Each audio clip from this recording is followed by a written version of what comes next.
Shields up, Iron Breakers. Rurikon here coming at you with another video, and today we're going to be talking about the Monster Hunter World Beta. That's right, we got some more hands-on with Monster Hunter, and hopefully you guys are enjoying that as well. For those of you that are still not aware, basically the Monster Hunter Beta is going to be available for a little while longer, all the way up until sometime Tuesday.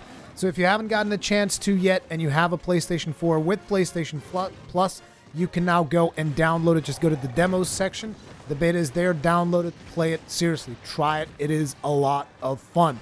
If you do not have an account with PlayStation Plus, I've been told in my previous video that I did about the Monster Hunter Beta that you can basically create a new PSN account and then get the 14-day trial or whatever, and then download the demo that way. Whichever way you do it, I would highly advise you guys to check it out. Even if you're someone who's not usually interested in Monster Hunter type games, just go and check it out, because it is a big step up when it comes to Monster Hunter. Because a lot of people usually will tell you Monster Hunter is a game that requires you to be very dedicated. It requires you to kind of really know all of the inner workings and the different mechanics. And Monster Hunter World actually streamlines quite a few of these more complex mechanics. And I know, I hear you guys. I hear all of you Monster Hunter veterans out there that are basically now going, oh my god, but is it still a good game? Is it still the game that I want to play? Or is it just like casual hunter?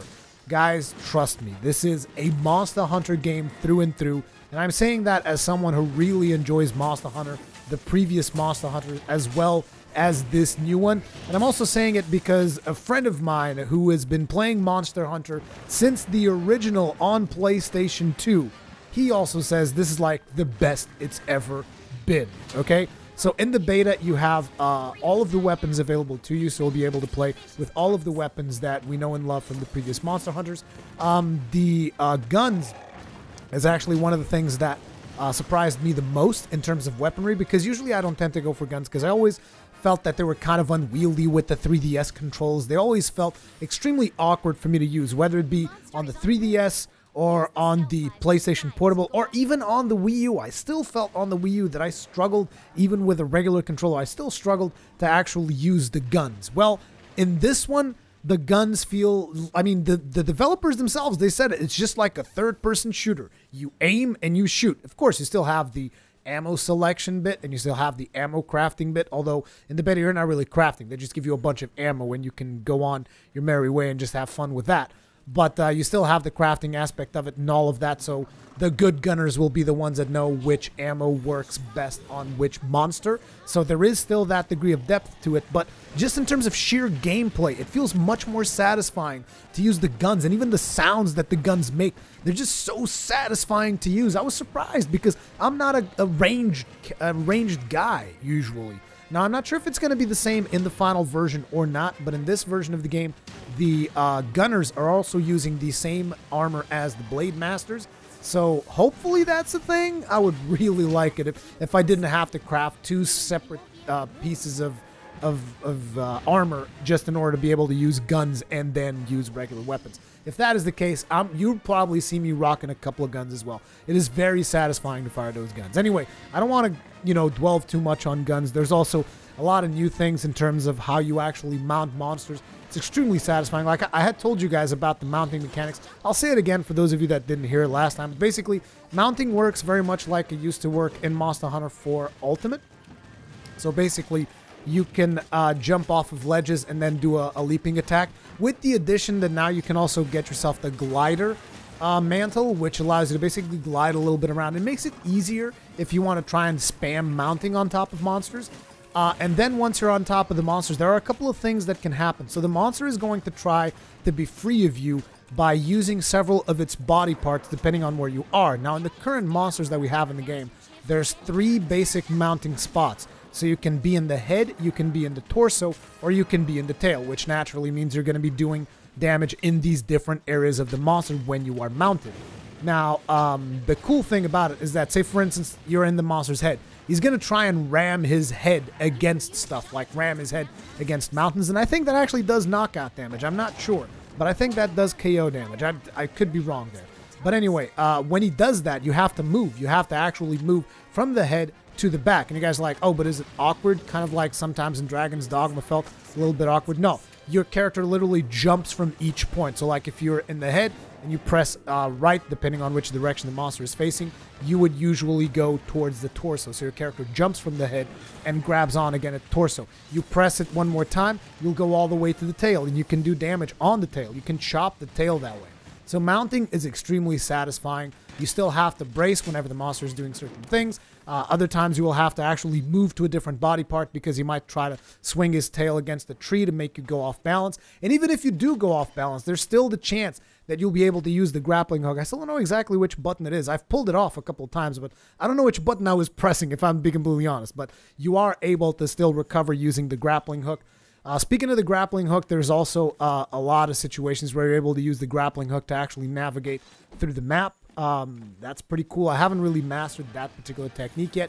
And the sling, you can use the sling to trigger certain things throughout the scenario.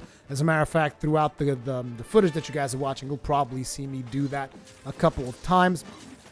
My favorite weapon so far, like if I'm real serious about a hunt, right now I think it's probably the switch axe, but there's just so much goodness to be experienced in every weapon. Like the footage that you guys are watching right now, I'm using the charged blade. That's the first time I'm using the charged blade. So if you see me make mistakes and stuff, I'm still getting to grips with the controls. Speaking of which, controls is very important because a lot of people are going to struggle with something which, I mean veterans of Monster Hunter, because like in the 3DS, basically you use the right trigger to do a lot of things. So the right trigger is used for running, right trigger is also used for blocking.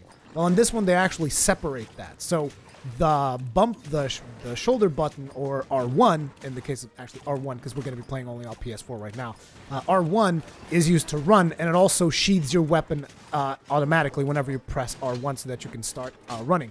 Whereas R2 is what is actually used as the modifier slash block button. So like depending on which weapon you have, the R2 will actually do the alternate attacks of the long sword, the blocking with the charged blade, and every weapon that has a shield. And also it does something so that, you know, those weapons that sometimes you would have to do like a 3-button combo, like in the case, for instance, of the switch axe, for you to actually draw into sword mode instead of drawing into axe mode, you would have to go like shoulder button plus the 2 top buttons. Well, now they completely changed that. If you want to draw into axe mode, you just press R2.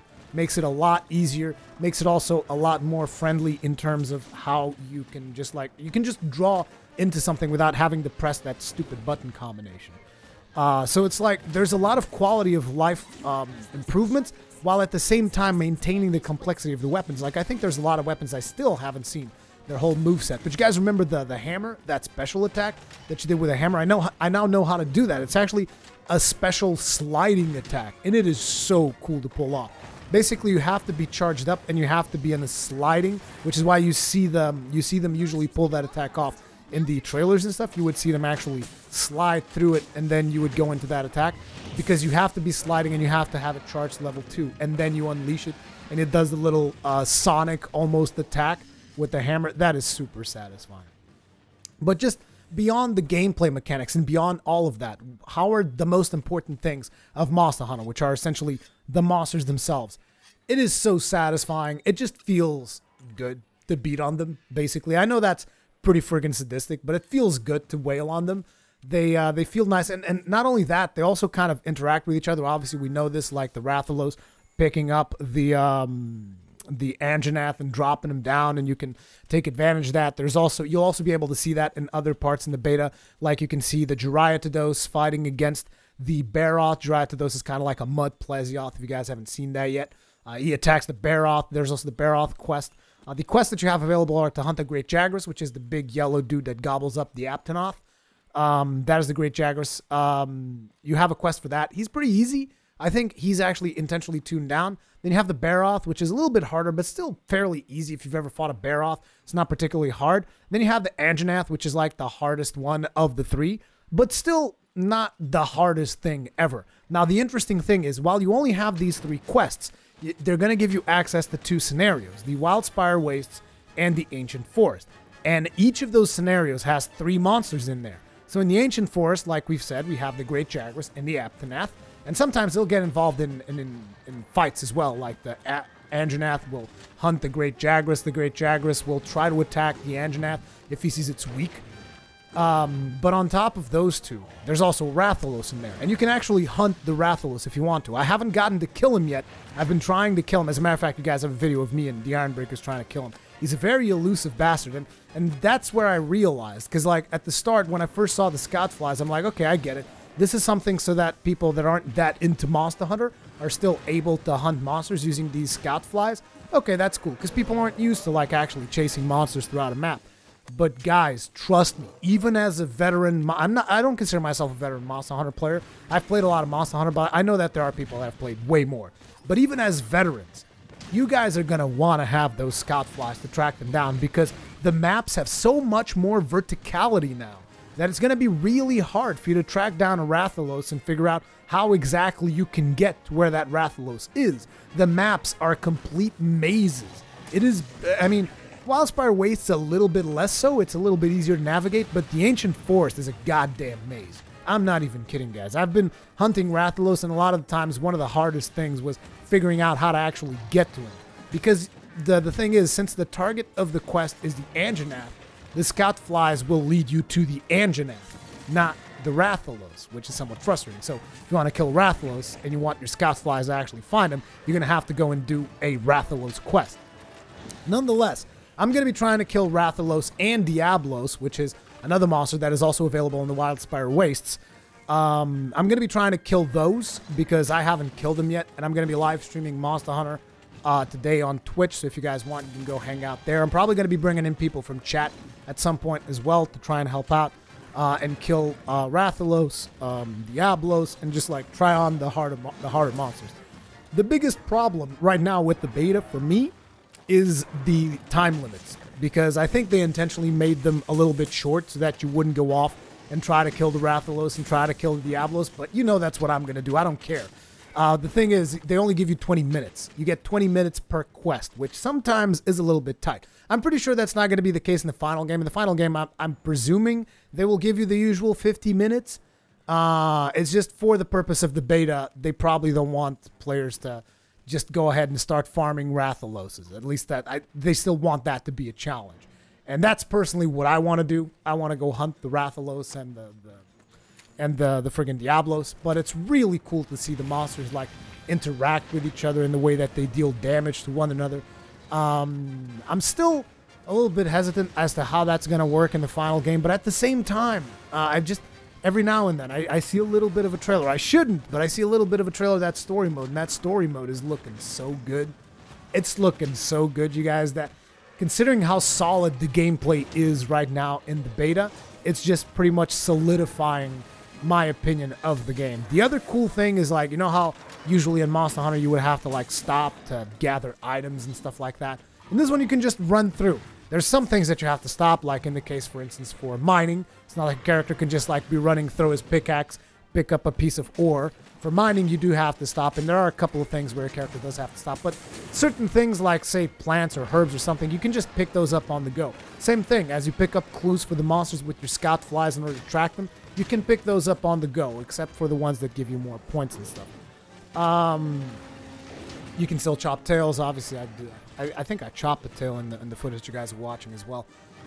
You can break all of the parts. It's a Monster Hunter game through and through, you guys. If you've enjoyed the previous Monster Hunter games, you are most definitely going to enjoy this one. It's like, you know how pretty much Monster Hunter has not really evolved that much since the PlayStation 1 days. PlayStation 2, sorry.